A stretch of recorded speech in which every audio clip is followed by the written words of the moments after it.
Today we're moving into Unit 8 and we're on our first lesson talking about rates, rate tables, and unit rates. And our goal, our objective, is to use per unit rate and rate table methods to solve rate problems. So first of all, we probably need to make sure we know what rate means. Rate is simply a measure or quantity typically measured against something else. For example, if I said that I was driving my car 60 miles per hour, I'm demonstrating a rate there showing how fast I'm going in a certain amount of time, or the distance I'm going in a certain amount of time. So that's probably the most common rate that we see. We also would see something like gas cost. We'll just make up a cost here, $2.40 per gallon. That's another rate as well. So these are things that you do actually see every day, very real life application with this lesson. We're going to go ahead and start together on page 278. We're going to look at a few things here, starting with our math message at the top. So number one. Number one here, we have a problem that says a computer printer prints 70 pages in 2 minutes. So 70 pages per 2 minutes. So there are several ways we could figure this out, but right now, because it's per 2 minutes, we can probably figure out pretty easily how many that would be per 1 minute. And to do that, I would simply say, okay, well, I have 70 pages altogether. If I divide 70 by 2, I'm going to figure out how many per minute I get. And we know that 70 divided by 2 is going to be 35. So 1 minute equals 35 pages. And now to figure out 5 minutes, we would simply take 35 times 5. You notice on this page that you can use your calculator, so that's fine. And we know that 35 times 5 is 175 pages. So that's your answer. Make sure to use your label as well. Moving on to number 2, we're on the same page.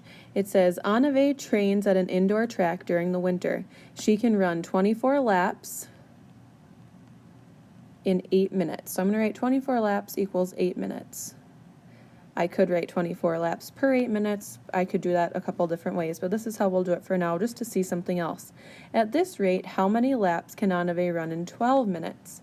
So now we're looking for a missing number of laps. So another way we could solve this, which is pretty cool, is we can set up something called a proportion. And if you look, I kind of have it going on already up here. So we know that she runs 24 laps, so this side will be laps, and that equals 8 minutes of her time. This side will be minutes. We also are trying to figure out an X number of laps. You could put any variable there, it doesn't matter, in 12 minutes, so still minutes. So our minutes are both on this side, and then our lap numbers will both be on this side. So to figure this out, you could do a lot of different things, but maybe you want to say, okay, well, 24, how many times does 8 go into 24? That's 3 times. So if you can see that simple math, you could figure out the same thing for our missing variable X and say, well, if 8 times 3 gets me to 24 laps, then 12 times 3 would get me to 36 laps. So that would be your answer for this one.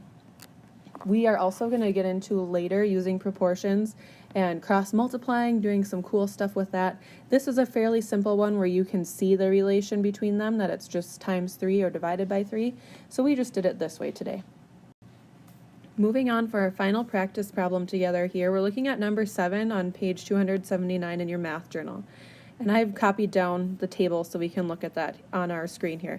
The furlong is a unit of distance commonly used in horse racing.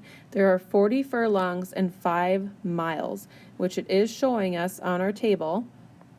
This is the one thing that we do know, that there are 40 furlongs and 5 miles. So this is the only one this is the only point on our table where we can actually see that we have both the number of miles and the number of furlongs.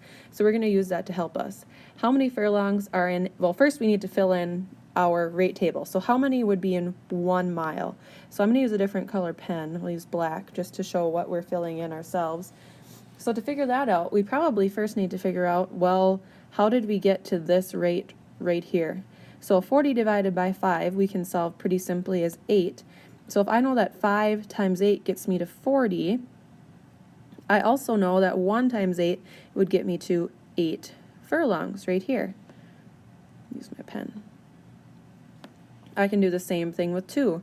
2 miles times 8, I'm using that same constant rate here, all of these times 8, it would get me to 16 furlongs. I'm going to skip this one in the middle for now. We'll skip that because it's a little bit different. But I'm going to go back over at 8 miles now, times 8 would give me 64 furlongs. 10 miles times 8 would give me 80 furlongs. So we solve those all in the same way. Now, try to think in your head, what would you do to solve this middle problem where we know the number of furlongs, but we don't know the number of miles? Think about what you would do. All right, hopefully you said you would divide by 8. We're just reversing the process. Or you could think of it as what times 8 equals 24. But if we divide, we know 24 divided by 8 equals 3. So that's our missing number of miles there. Now you can go ahead and answer B, how many furlongs are in 8 miles? You simply need to look at your table. There are 64 furlongs. Make sure you label. And then when it's asking you to complete the proportion to show your solution, let's see, I'm going to move some of this out of the way a little bit. What you would want to do, they have it labeled miles and furlongs. The rate that we knew to start with was 5 miles, I'm just going to use M, equals 40 furlongs. Use F. So that's the one that we know. That's what you're going to write in that first blank part of your proportion. Then we have an equal sign. Now we just solved for 8 miles, so that means we're going to write 8 in the miles portion. And we've said by looking at our table using that rate, that equals 64 furlongs. So this is what your proportion should look like. And then you can continue answering on your own. For your assignment today, your math journal pages, you'll need to finish 278, which we started, 279, which we started. You're going to go on to 280, but you're only going to do problems 1 through 6. That's some division practice. And then you also have your math box page 281 with some other review there. So make sure that you do those pages. For IXL, the skills I would like you to work on today, that would be R7, which is all about unit rates and equivalent rates, and then also R9, which again is unit rates, but just in word problems. So those are the two that you need to work on for IXL.